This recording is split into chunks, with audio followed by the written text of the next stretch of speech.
Quem achou, gente? Marcos, capítulo 5, verso 22 em diante. Diga amém. Diz assim o texto. Então, chegou um dos principais da sinagoga, por nome Jairo, o qual, vendo, prostrou-se aos seus pés e rogava-lhe muito, dizendo: minha filha está à morte, rogo-te que venhas e lhe imponhas as mãos, para que sare e viva. Pelo que Jesus foi com ele, e grande multidão o seguia comprimindo. Eu vou repetir de novo. Então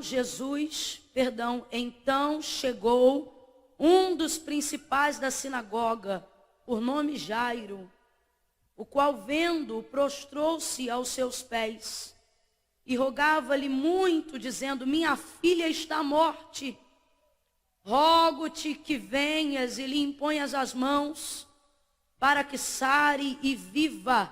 Pelo que Jesus foi com ele, e grande multidão o seguia comprimindo. E você diz amém.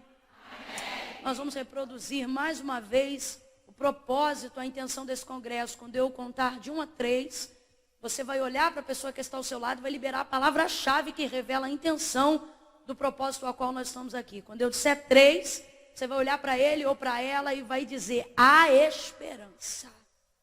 Só no 3, tá bom?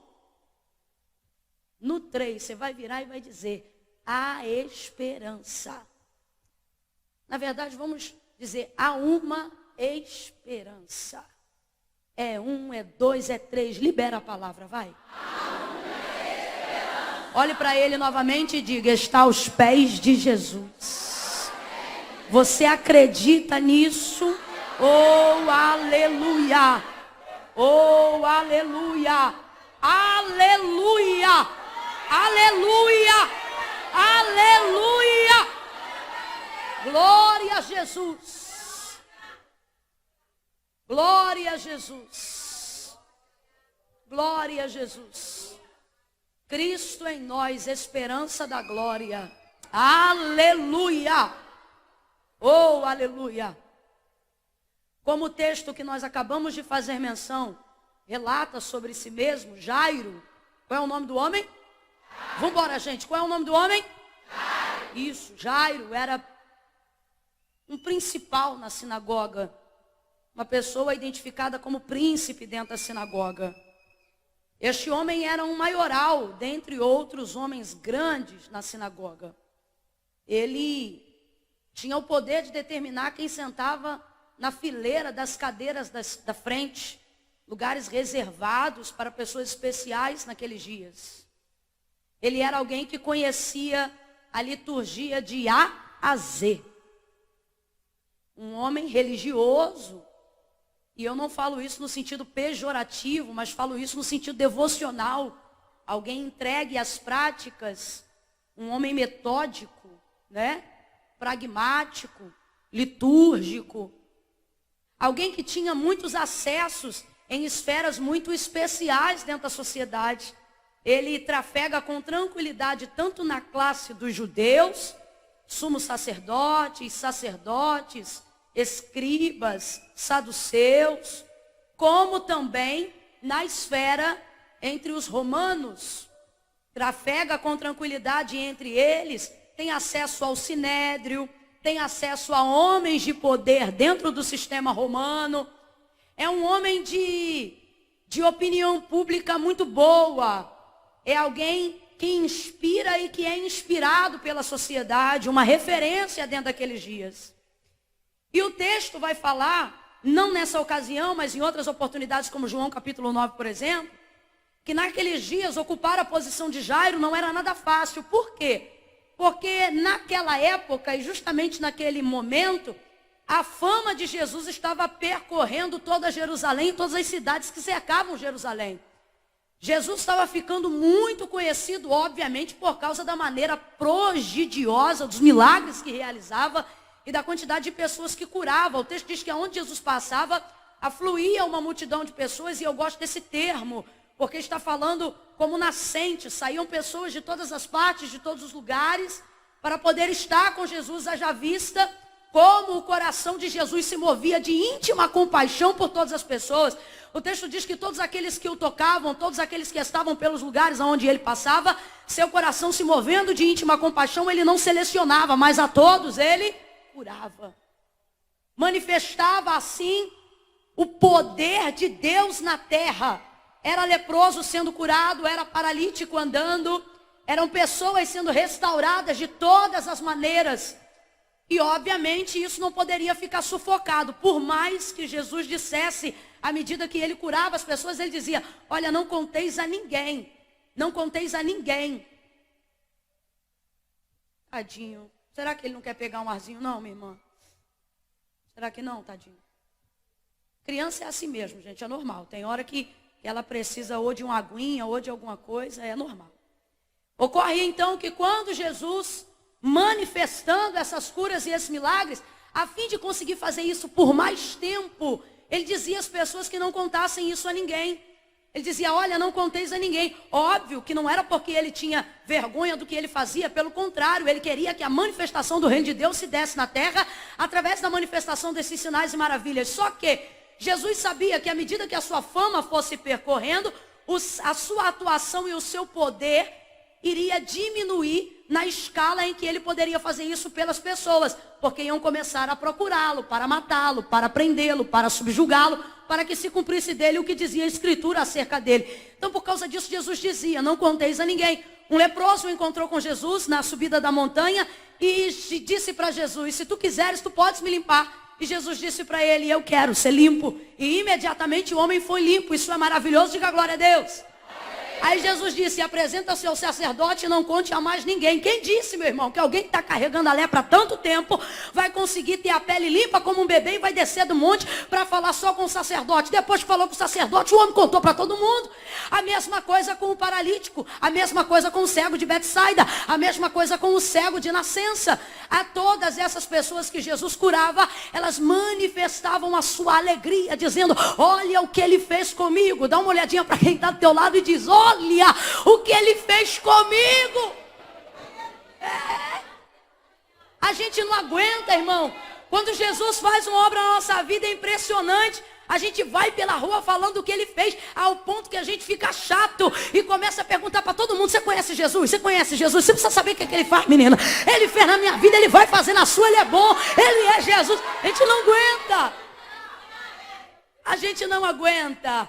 E o povo não aguentava. Então a fama de Jesus foi propagando-se, e isso foi diminuindo o seu poder de atuação em larga escala, em razão de ficar conhecido e perceber que o seu tempo estava ficando remido. Então, somente por isso Jesus dizia: não conteis a ninguém. Era uma maneira de Jesus, na incógnita e dentro do que seria impossível, mas dentro do que ele acreditava ser possível, num anonimato, ele poderia alcançar o maior número de pessoas. Mas isso não foi possível.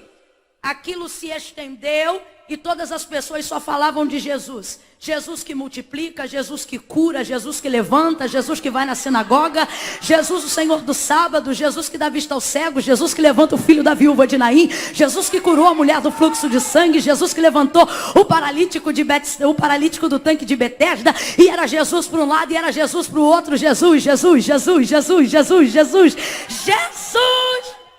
E aí os principais da sinagoga, os sumos sacerdotes, começaram a ficar apavorados, porque o povo era com ele. Então vamos lançar um edito, vamos oficializar a coisa.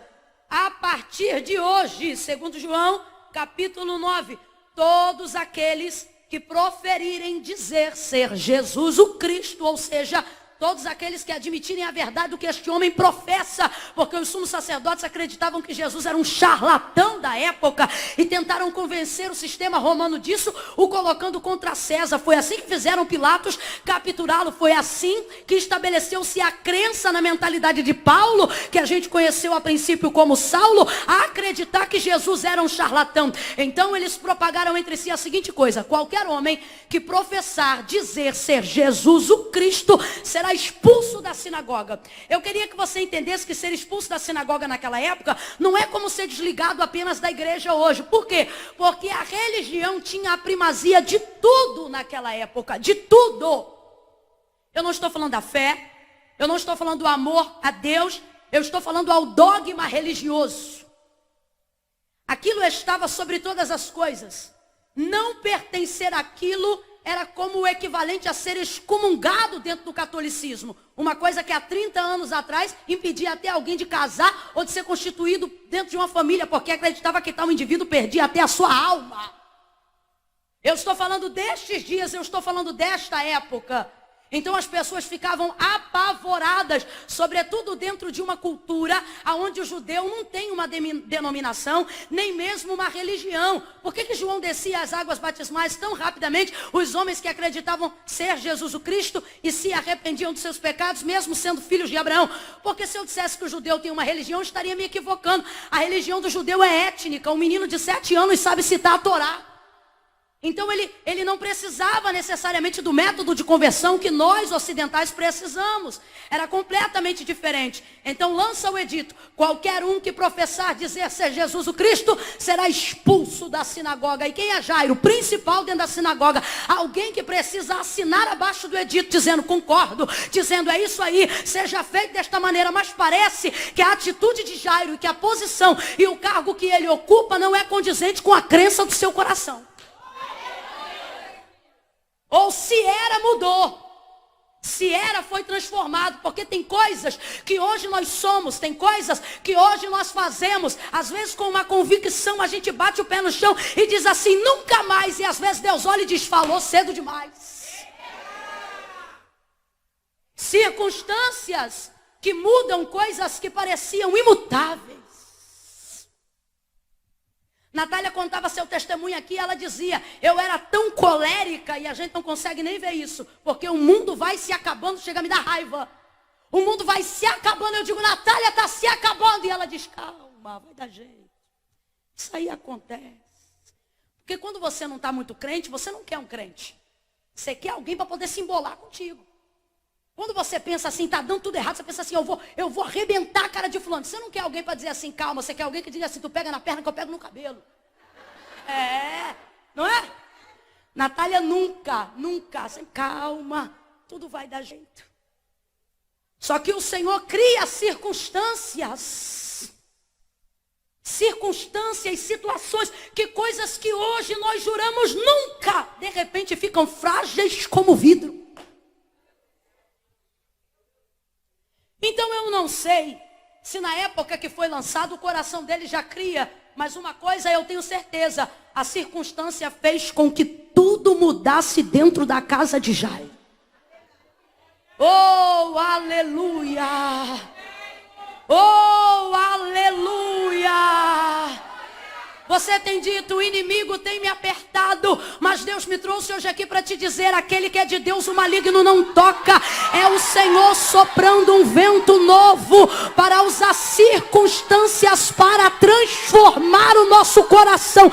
Eu estou sentindo a autoridade de Deus e graça de Deus para profetizar isto hoje aqui. As circunstâncias trarão transformações inimagináveis na nossa vida, na nossa casa, na nossa família. Eu estou sentindo graça de Deus para liberar isso aqui. Te prepara. Deus está usando circunstâncias para reverter corações aos pés dele, para reverter vidas aos pés dele, para reverter ministérios aos pés dele. Irmã Camila, como é que eu sei que Deus está neste negócio? Te prepara, tudo que estava distante vai vir para os pés de Jesus. Jesus está aleluia! Aleluia! Oh, glória a Deus! O Senhor vai usar circunstâncias. Essas circunstâncias vão revelar uma coragem que você tinha, mas não sabia. Essas circunstâncias vão revelar um fogo que já ardia, mas como você nunca deixou queimar, ele nunca consumiu nada. essas circunstâncias vão revelar uma ousadia de alguém que alguém olhava e dizia: menina, mas eu jurava que tu era tímida. E você vai dizer: mas a circunstância não me permitia timidez. Mas a circunstância não me permitia vergonha. Mas a circunstância não me permitia ficar amarrada. Tem gente aqui que está dizendo: eu não sou assim. O Senhor está dizendo: eu é que sei quem você é e vou te mostrar quem você é. Pega na mão de alguém. Eu estou sentindo graça de Deus aqui, gente. Esse lugar está regado de oração, aleluia. Pega na mão de alguém aí com fé. Pega na mão de alguém, segura. Se ela não quiser pegar na tua mão, tu cata a mão dele aí, mostra que ele sentou do lado de alguém que não veio fazer social, não, veio fazer culto para Deus. Pega na mão de alguém e diga aí: as circunstâncias, diga, as circunstâncias estão te jogando, te lançando para os pés de Jesus. Sacode essa pessoa e diz: você não vai para o inferno, não. Você não vai para a falência, não. Você não vai para o leito, não. Isso tudo é circunstância. O teu endereço é os pés. Você vai para os pés. Os pés de Jesus nos esperam nesta noite. Aleluia. Aleluia! Glória a Deus! Aleluia! Agora olhe a situação de Jairo. Que posição difícil. Posição de Jairo é muito difícil. Porque ele é alguém que tem uma vida que aparentemente, na verdade aparentemente não. Ele é alguém que tem uma vida que depende da obediência do edito. Qual? Não confessar, dizer ser Jesus o Cristo. E por que isso? Seu fluxo financeiro passa por isso. Ou seja, ele tem dependência financeira em ser parte disso. Seu status social passa por isso. Não apenas isso, sua popularidade, seu brio, seu orgulho próprio passa por isso. E é interessante porque uma vida de patrocínios, uma vida adornada pela opinião pública, ela te dá convites, ela te dá status social, sim ou não? Sim. Ela te dá coisas das quais, tendo dinheiro, você não precisa comprar. Uma vida adornada pela opinião pública te coloca à altura de lugares que você não precisa nem pisar. Sua reputação chega antes de você. E isso vai criando um ciclo de independência onde é necessário um equilíbrio muito grande da parte de Deus. Para que você saiba até que ponto você pode ser assistido pela opinião pública e até que ponto você tem coragem de perder o que querem te oferecer para não se perder. E chega um ponto da vida que fica muito difícil você conseguir ver a linha tênue que divide isso. E a opinião pública começa a pesar em decisões que não deveriam, porque são muito pessoais, como por exemplo no quesito salvação. Mateus capítulo 16, verso 24 em diante, disse Jesus aos seus discípulos: aquele que quiser vir após mim, negue-se a si mesmo. Muitas vezes negar a si mesmo é negar o que esperam de mim. É não trabalhar com a expectativa que colocam sobre mim.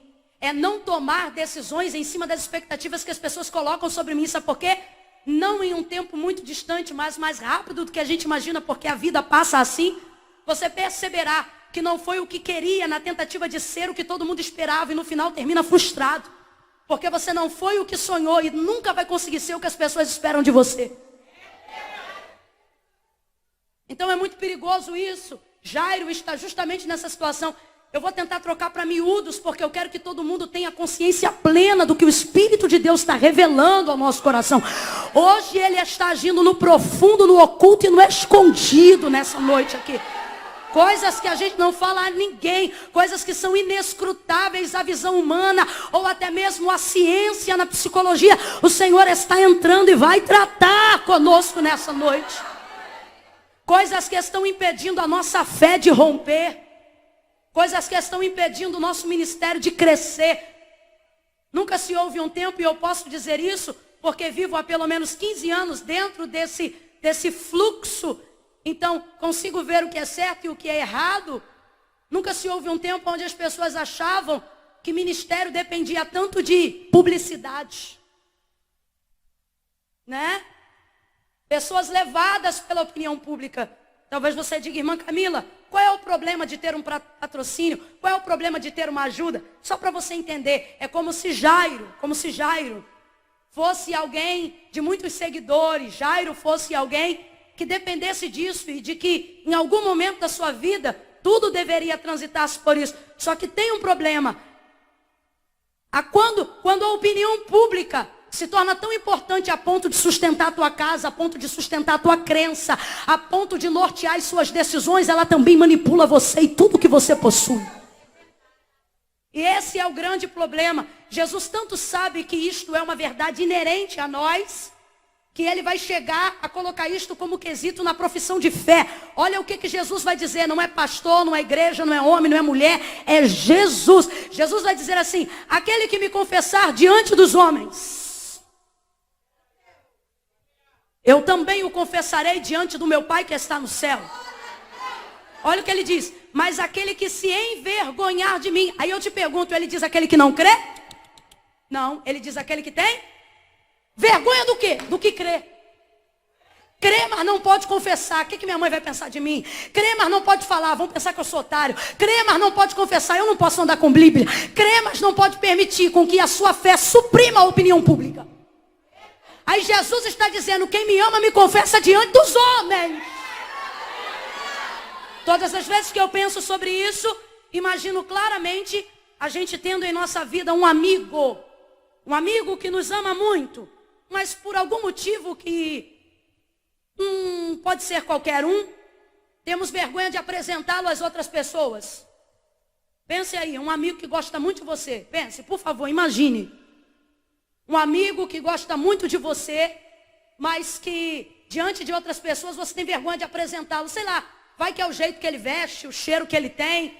Um amigo sincero, um amigo real, um amigo que você ama, um amigo que te ama. Mas na hora de apresentar as pessoas você tem vergonha. Essa amizade vai durar muito tempo? Jesus está dizendo, eu sou esse amigo. Quantas vezes você fala comigo lavando louça, fala comigo dirigindo carro? Quando a coisa aperta é meu nome que você clama. Mas porque sua mãe te ensinou que tem um Deus assim, que tem um Deus assado, que tem outro. Para não desfazer do que sua mãe te disse, você não professa a sua fé. Aí Jesus está dizendo, o seu problema nunca foi falta de fé. Porque você crê. Tem gente que está aqui hoje que diz assim, não, minha irmã Camila, eu vim porque eu gosto. Não, você veio porque crê. Ninguém fica até 11h20 da noite numa igreja sem crer. Você não está aqui por causa do timbre da minha voz. Não, você não está aqui por causa de ninguém. Você está aqui por um motivo. Em algum momento você pensa, vai que Jesus fala comigo.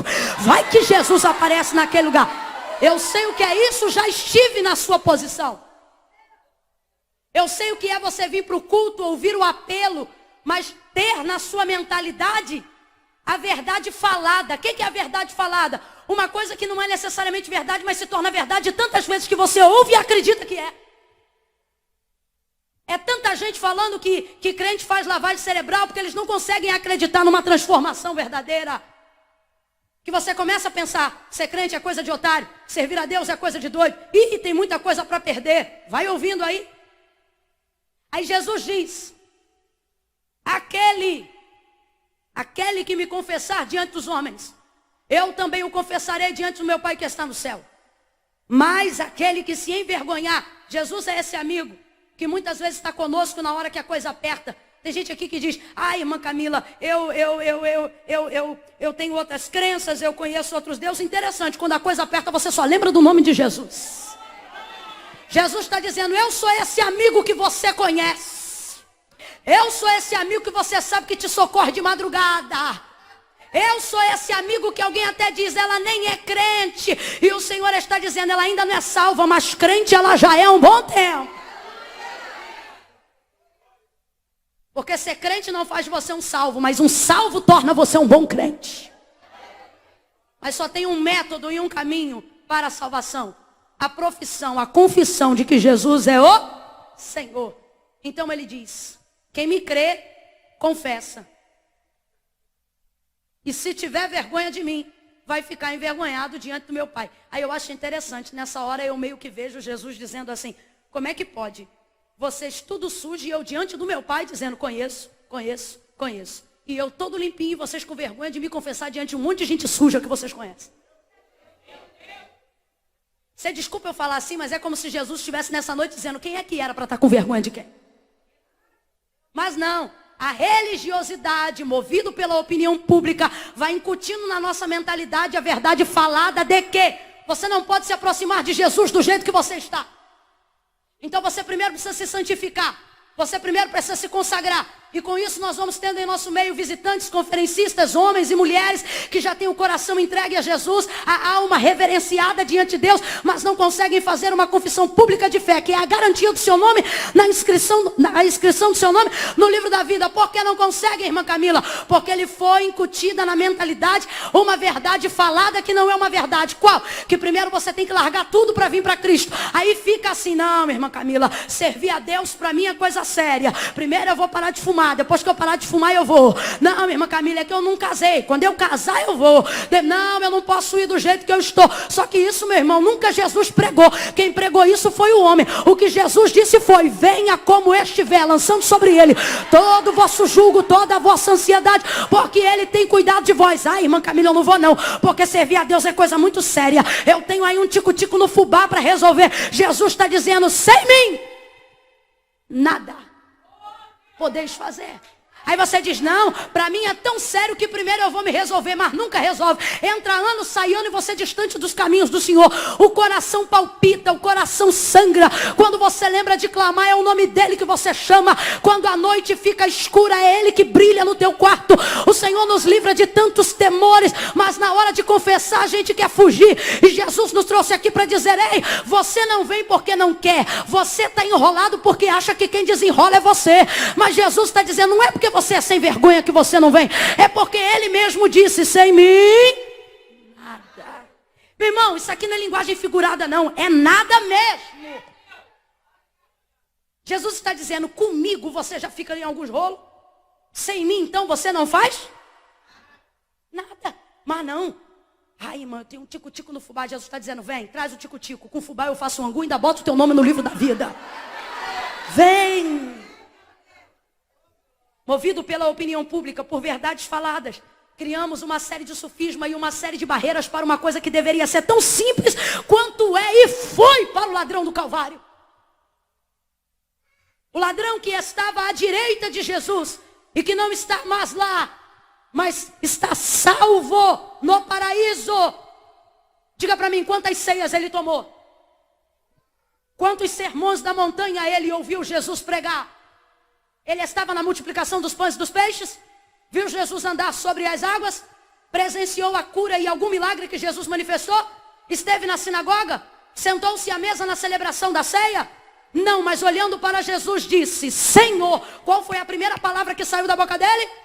Só que ele falou isso diante dos carrascos, falou isso diante do outro ladrão, falou isso diante de Jesus. Que isso? Confissão pública de fé. Senhor. O Senhor aqui é com S maiúsculo. O que ele está dizendo? Ele está dizendo, eu não estou te chamando de Senhor por respeito. Eu estou reconhecendo que tu és o Senhor.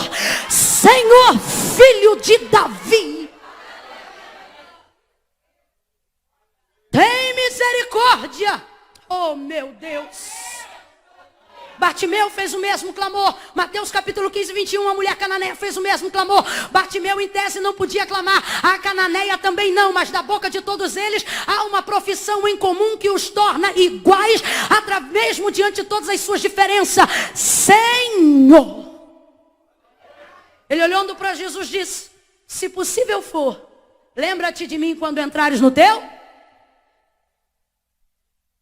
A 1 milésimo de segundos antes de proferir essa expressão, Ele era réu do inferno, condenado aonde João disse que viu, aonde o fogo não apaga e o verme não morre, aonde há um lago de enxofre. Se você está achando que o inferno é aqui, te prepara, porque não é não. Que Deus continue levantando os pregadores de céu e inferno para parar com essa abobrinha de dizer que céu e inferno é aqui. Não é não. Há o limbo de Apolion e a nova Jerusalém que de Deus descerá adornado. Isso aqui é a terra. O céu existe e o inferno também. E Jesus quer dar livramento a alguém nessa noite aqui. Aí, irmã Camila, eu não tenho o que escolher. Tem sim. Isso aqui é igual voto em branco. Se você vota, você tem que votar nulo. Porque se você vota em branco, o partido que tem maioria de votos recebe seu voto como pontuado. O que isso significa? O Senhor está dizendo, céu e inferno é escolha. Ele já te deu o céu, mas você tem que decidir para lá. Senão, o diabo escolhe para você. A 1 milésimo de segundos antes de proferir esta palavra, este homem era réu do inferno. Por causa dos seus delitos, seus crimes e suas obras, porque eram más. Mas porque abriu a boca e disse, Senhor, eu nunca vi uma conversão tão rápida. Jesus olhou para ele e de vez de dizer réu, de vez de dizer criminoso, porque era o que ele era, sim ou não? Não, quando ele abre a boca para dizer Senhor, querendo a salvação, Jesus abre a boca, olha para ele e diz, filho. Jesus disse o que, gente? Jesus disse o que, gente? Filho, ainda hoje, para de jogar o seu ministério para a semana que vem. Para de jogar o sucesso da sua vida espiritual para final do ano em culto de virada. Para de deixar para depois a sua vida santa. Jesus está dizendo para nós, num campo profético, com a mesma autoridade e senhorio que liberou sobre a vida daquele homem, filho ainda. Jesus está dizendo, quem está querendo marcar comigo para ano que vem é você. Eu te quero hoje. Eu estou disposto agora. Agora.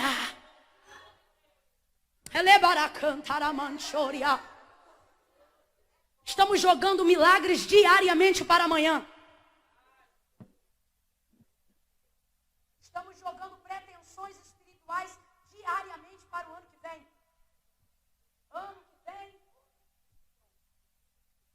Ano que vem eu vou ser. Daqui a um mês eu farei. E Jesus está dizendo, eu fui na cruz para te dar garantia de hoje, não de amanhã. Oh, aleluia. A cruz não foi para o seu amanhã. A cruz foi para o seu hoje. Lhe digo mais. O sacrifício se evidenciou quando Jesus estava na cruz, mas para que o nosso presente fosse garantido, o texto diz que o cordeiro já estava preparado antes da fundação do mundo, para que nós tivéssemos a garantia do hoje. E eu acho muito propícia essa palavra, porque nunca antes decisões tão importantes acerca da nossa vida emocional, acerca da nossa vida espiritual, foram norteadas por causa de opinião pública, por causa de curtidas, do que pensam da gente, do que acham ao nosso respeito. Quantas confissões públicas de fé, quantas libertações deixando de ser vividas, quantas experiências deixando de ser sentidas, porque a gente está preocupado com gente que não paga a nossa conta, não bota comida na nossa mesa, não enche a nossa vida de alegria. Não nos dá alegria verdadeira. Pegue na mão de alguém, eu estou sentindo a ousadia do Espírito Santo para entregar essa mensagem. Sacode ele e diga hoje, vai aos pés. Diga, vá aos pés. Diga, vá aos pés. Hoje, o batismo do Espírito Santo é para hoje. Teu ministério é para hoje. A graça foi revelada para hoje. Jairo.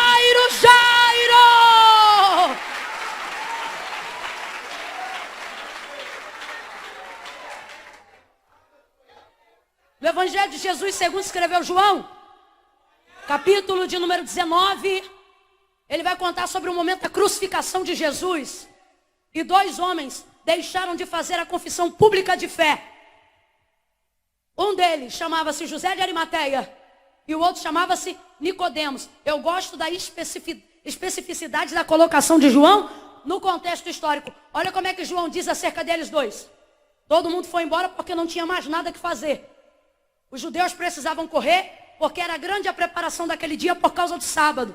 O judeu não se prepara no sábado para o sábado. O judeu se prepara para o sábado a partir das 6 horas da noite da sexta-feira do dia anterior. Jesus foi crucificado numa sexta-feira. Quem lembra, diga amém. E porque já se aproximava às 6 da noite, era necessário que todo mundo corresse, porque depois das 6 judeu não fazia mais coisa nenhuma.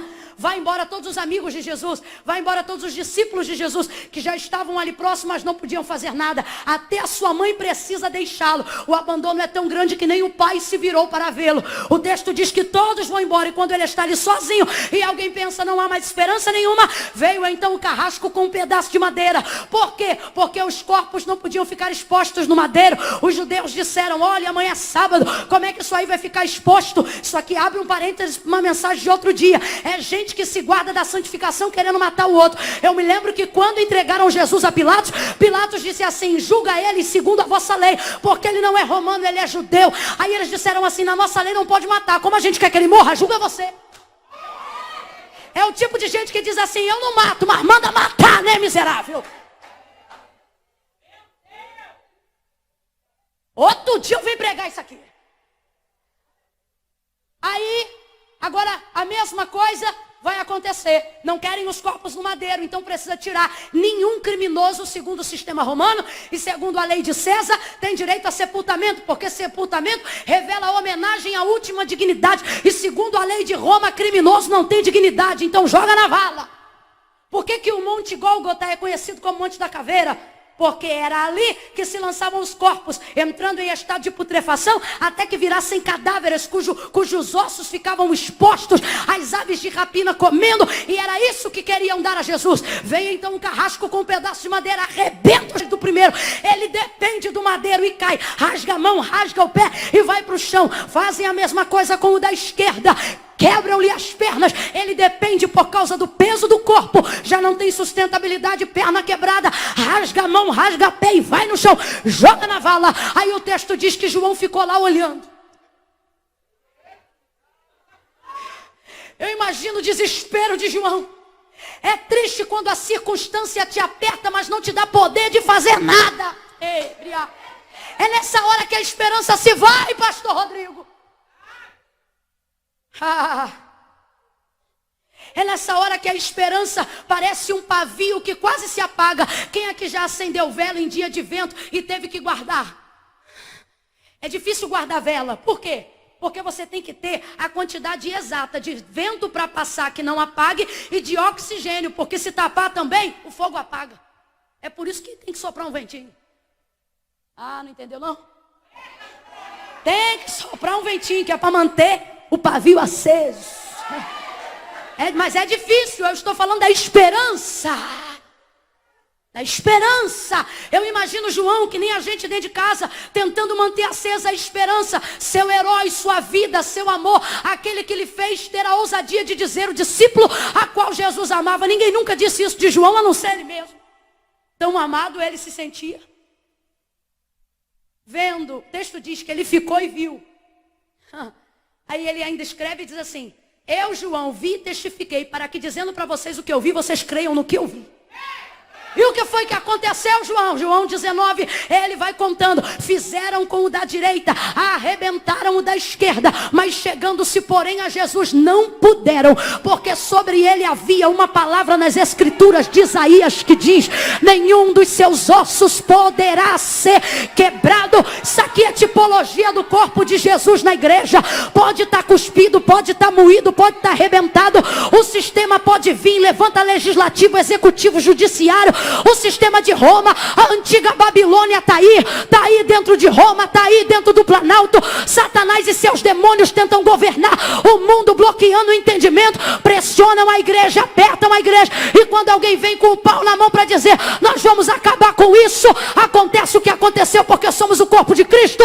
Segundo Paulo falou aos Coríntios, não puderam. Por quê? Porque pode cuspir, pode vaiar, pode morder, pode debochar, quebrar, ninguém quebra a igreja. Levanta a mão se você é a igreja e reaja. Não lhe puderam, porque sobre ele havia uma palavra. Completa para mim, sobre ele havia uma. Vem com vontade, sobre ele havia uma. Não se assusta de eu estar gritando, não. Isso aqui é efusão do Espírito. Sobre ele havia uma palavra. Por isso Deus disse: Josué, medita nessa palavra. Josué, debruça nela de dia e de noite. Ela te fará tão próspero e tão bem sucedido. E eu gosto desse termo. Ele diz assim, que ninguém. Irmão, ninguém não é alguém. Ninguém é generalizado. Ninguém é ninguém. Vez ou outra tu vem para um culto vazio e alguém diz assim, como é que foi o culto? Aí você diz, ninguém foi. Mentira, tinha alguém lá. O que o texto está dizendo é ninguém. Ninguém não é alguém pouco, ninguém é ninguém. Ninguém te poderá resistir. Todos os dias da sua vida, como fui com Moisés, serei contigo. Sabe o que eu acho incrível? Quando o Senhor levanta a igreja, ele diz assim, presta atenção que eu não esqueci de Jairo não, fica ligado. Quando o Senhor levanta uma palavra sobre a igreja, usando Pedro como exemplo, ele diz assim, tu és Pedro, fragmento de pedra. E sobre esta pedra, fazendo menção a ele mesmo, que é a pedra de esquina, ele diz assim, eu edificarei, eu levantarei a minha igreja. E as portas do inferno não prevalecerão contra ela. Sobre a igreja, assim como sobre Cristo, pela boca do profeta Isaías, havia uma. Sobre nós há uma. A palavra de Deus é independente. Quem está entendendo, diga amém. O que isso significa? Jesus está vivo ou está morto no Calvário? Gente, já estão vindo arrebentar as pernas dele. Então vamos lá, Jesus está vivo ou está morto? Isso, mortinho da Silva. Jesus está morto no Calvário, mas sobre ele tem uma? Qual é o poder de reação de um morto? Qual é o poder de defesa de um morto?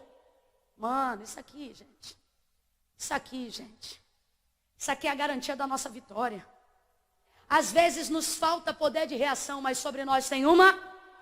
Nos falta condições de defesa, mas sobre nós tem uma.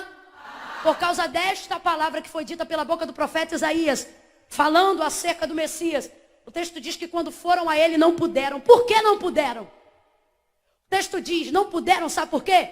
José de Arimateia foi a resposta do que o Senhor usou para profetizar na boca de Isaías. Por que não puderam? Porque o carrasco era espiritual e na hora sentiu medo? Poderia ser, mas não foi o caso. O texto diz que não puderam porque José de Arimateia estava lá. Como? Com um documento assinado por Pilatos, pedindo o que? Um corpo que só podia fazer com gente que era parente. Mas Jesus não era parente de José de Arimateia. Mas quem era José de Arimateia? Um camarada que tinha acesso.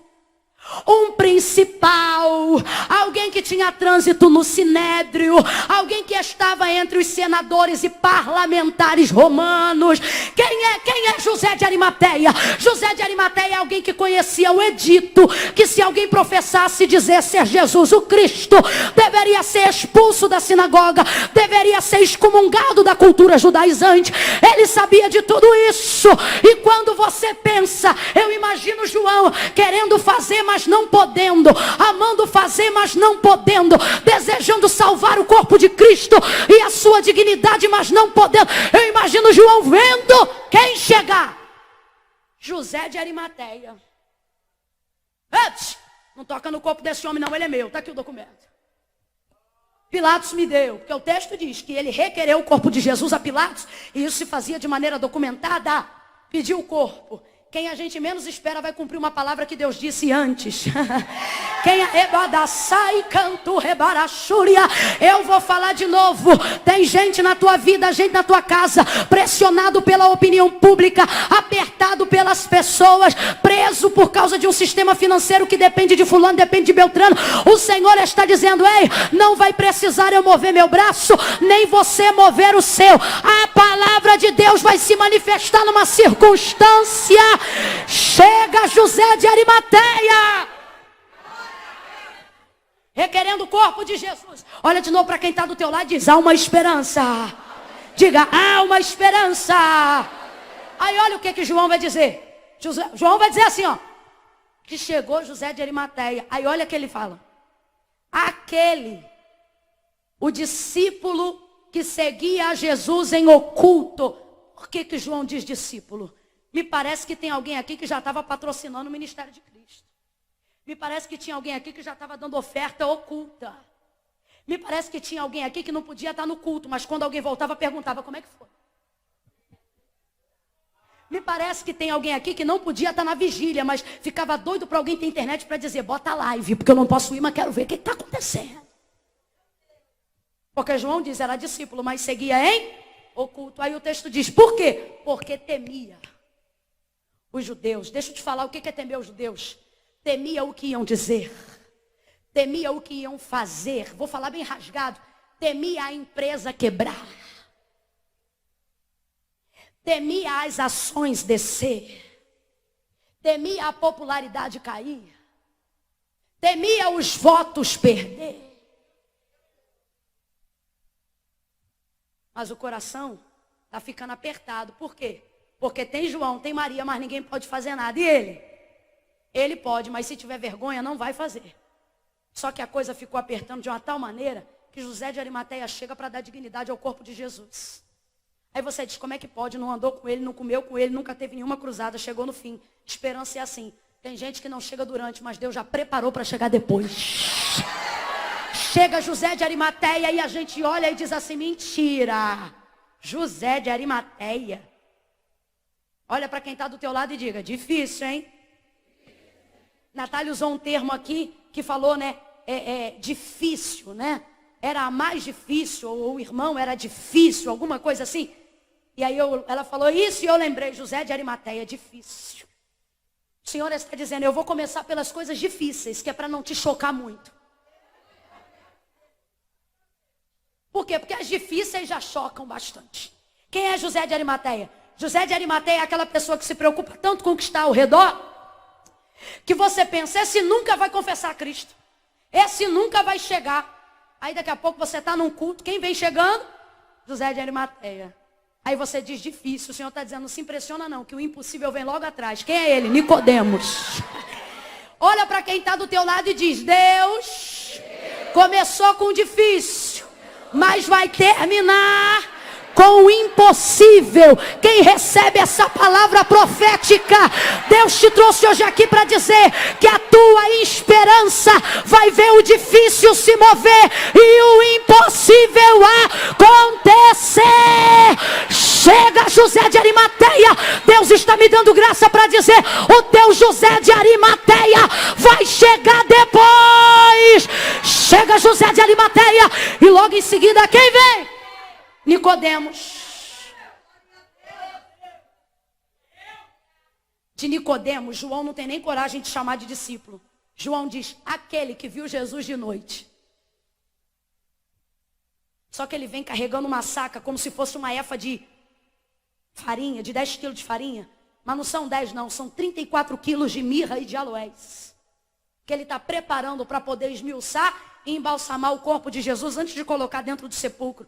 O que uma pessoa está fazendo com 34 quilos de especiaria dentro de casa? Não é o que o texto diz, isso sou eu que estou falando. O que eu sei é que ele tinha bastante especiaria em casa. Para que propósito era, eu não sei. De uma coisa eu sei. Quando li o texto, o Senhor falou comigo. Quem deveria aparecer durante, mas por medo, não apareceu.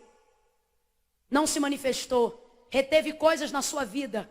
Diga para essas pessoas, o Senhor me disse assim, que aquilo que eu não restituí, ou seja, o tempo que José de Arimateia e Nicodemos perderam na vida com Jesus, não podia ser restituído. Porque naquele momento Jesus estava...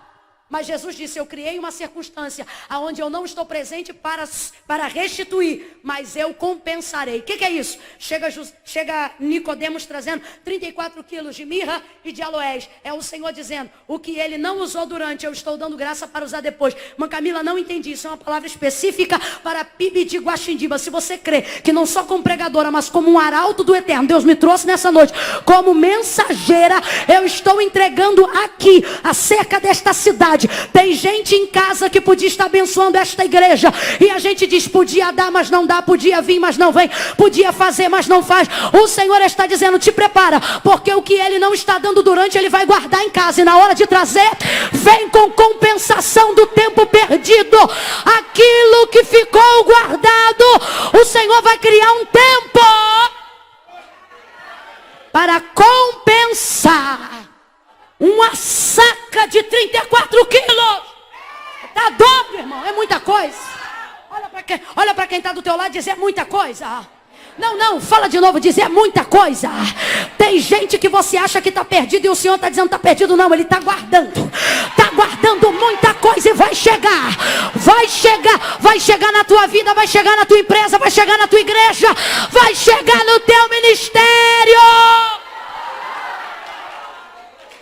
O que Jairo, José de Arimateia e Nicodemos têm em comum? Todos tinham vergonha. Todos temiam a opinião pública. O que eles têm em comum? Todos temiam os judeus. Todos tinham medo de perder. Completa para mim, que eu quero saber se você está comigo hoje aqui. Todos tinham medo de... A gente só tem medo de perder enquanto pensa que o que tem é importante. Antigamente podia beber água aqui.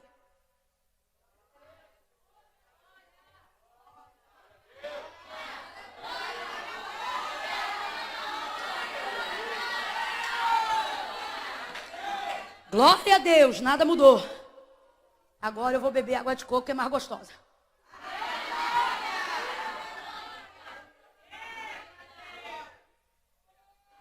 A gente só fica apavorado com medo de perder até perceber que o que a gente julga ter não é mais importante.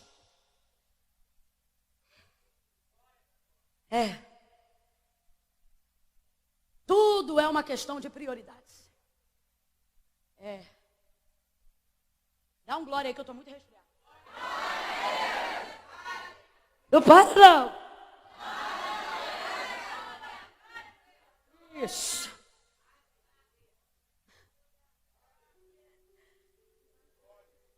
Tudo é uma questão de prioridades. Tudo. Eu posso chegar para você e dizer assim, vamos supor que você está com uma unha bonita, daquelas caras de porcelana. 35 conto cada unha.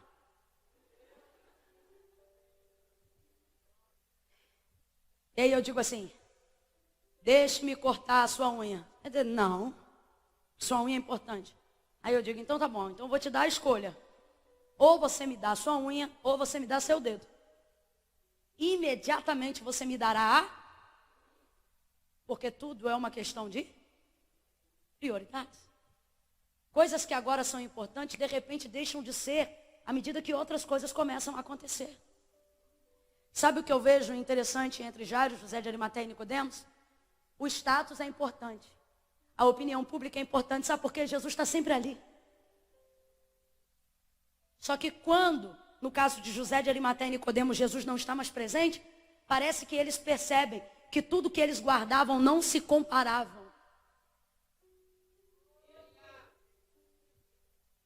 a perder a presença de Jesus definitivamente, porque eles não sabiam que Jesus ressuscitaria. Quantas coisas a gente agarra, a gente se apega, até que de repente a gente percebe que não é o que a gente tem, é como Jesus faz a gente se sentir que é importante. Jesus tem um poder de fazer a gente sentir coisas que coisas nenhuma podem fazer a gente sentir. Eu vou falar de novo. Jesus tem um poder de fazer a gente sentir coisas que coisas nenhuma podem fazer a gente sentir. Ele tem um poder incrível disso. Jairo, tudo isso é importante para você? É importante, mas é importante quanto? É importante até que a minha filha não esteja à morte. A opinião pública pode te dar muita coisa. Patrocínio pode te dar muita coisa. O dinheiro pode te dar muita coisa. Mas eles nunca podem te dar o que Jesus tem para te dar. Eu vou tentar falar de outro jeito, que é para ver se você entende de uma outra maneira e começa a ser crente. Digo isso acerca de mim também.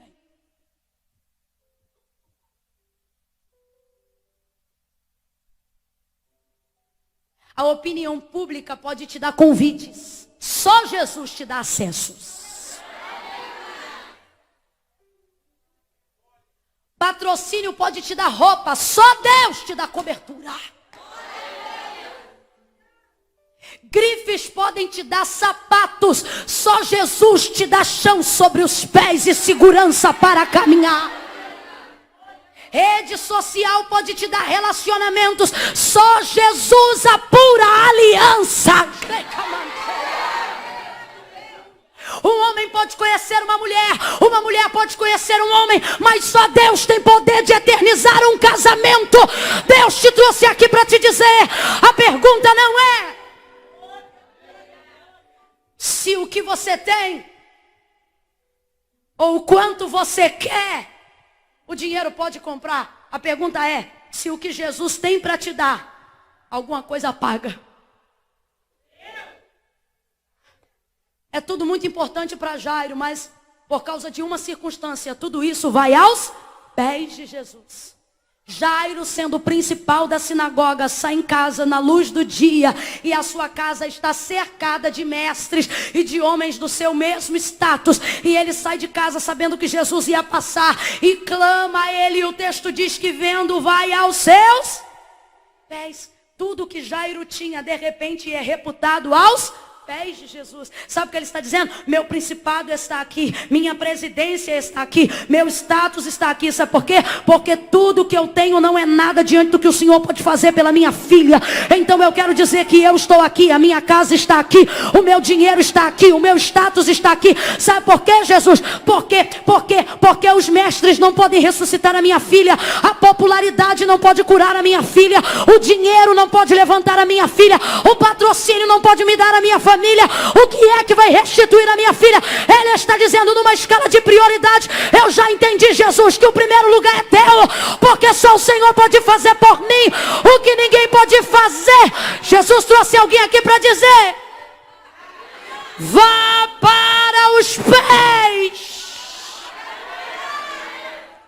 e coloque tudo que você tem aos pés.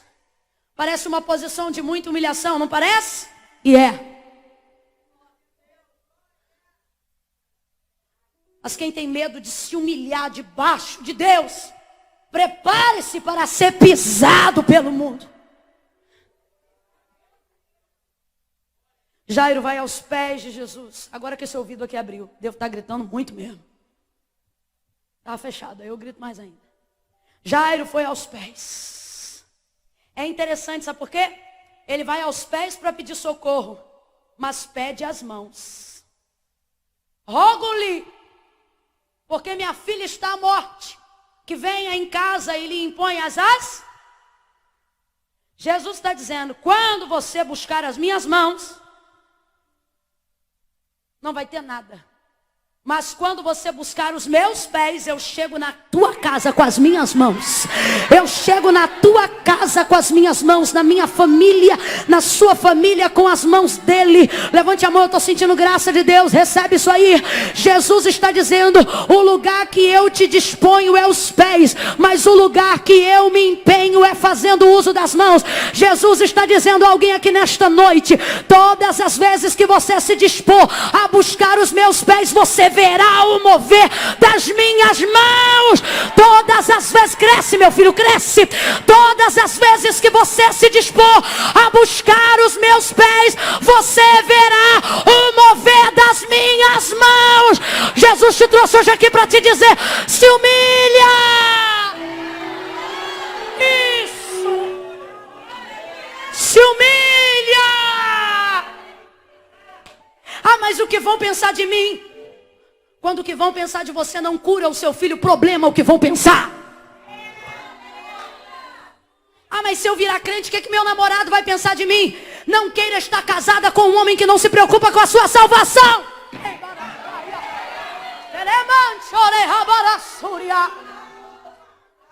Helena Tanuri tem uma frase muito forte, eu já caminho para concluir. Ela disse uma coisa que eu nunca mais esqueci, nem ouvi da boca dela, mas de outra pessoa que citou a sua autoria, que dizia assim: pare de revirar os bolsos de Deus enquanto Ele te abraça.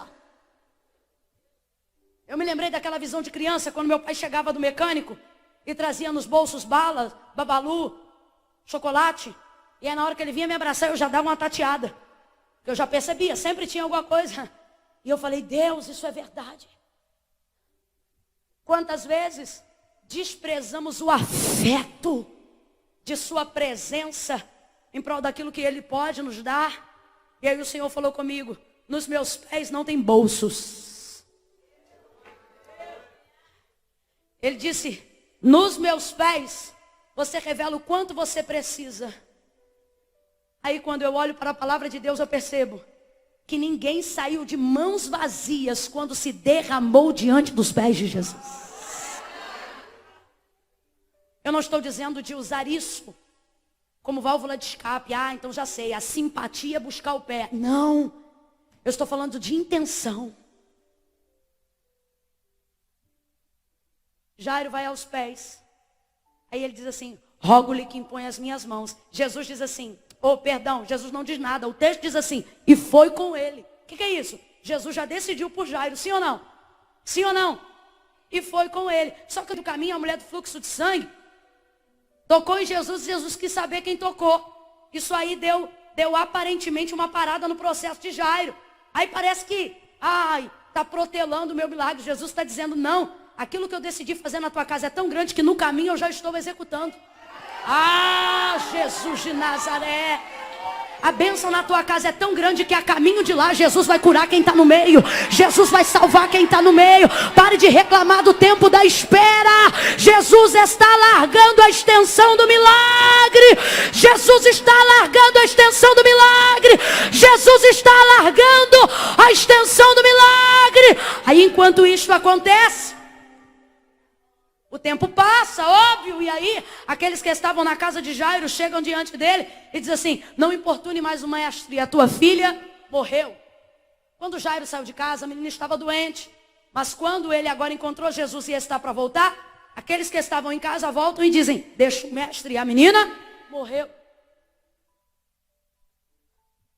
Jairo não diz nada, quem responde por ele é Jesus.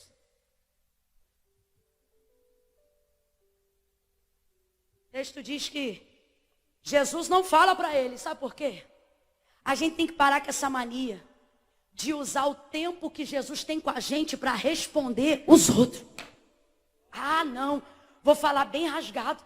Você tem que parar de ficar usando o tempo na tua oração para dizer, fala com ele, visita ele. Jesus está dizendo, eu estou com você, visitando você, falando com você. E você quer usar o tempo que eu estou com você para gastar com quem não está nem aí para você. Jesus vai responder, mas não é a eles, é a Jairo. Jairo, não importune mais o mestre. Aí Jesus olha para Jairo e diz, Jairo, crê somente. Tem esperança ou não tem? Tem esperança ou não tem? Só quem acredita, deixa a bolsa, a Bíblia no banco e fica de pé num salto de glória. Só quem acredita que Jesus te trouxe hoje aqui para te dizer, crê. Somente crê. A opinião pública não vai mais suprimir as nossas decisões em Deus. O que pensam de nós não terá mais o poder de nortear decisões importantes que precisamos tomar. Nós vamos viver a libertação de um cativeiro social. Deus está falando isso comigo aqui agora. Eu vou repetir de novo. Nessa noite, nós vamos viver a libertação de um cativeiro social. Eu vou falar de novo. Nesta noite, nós vamos viver a libertação de um cativeiro social.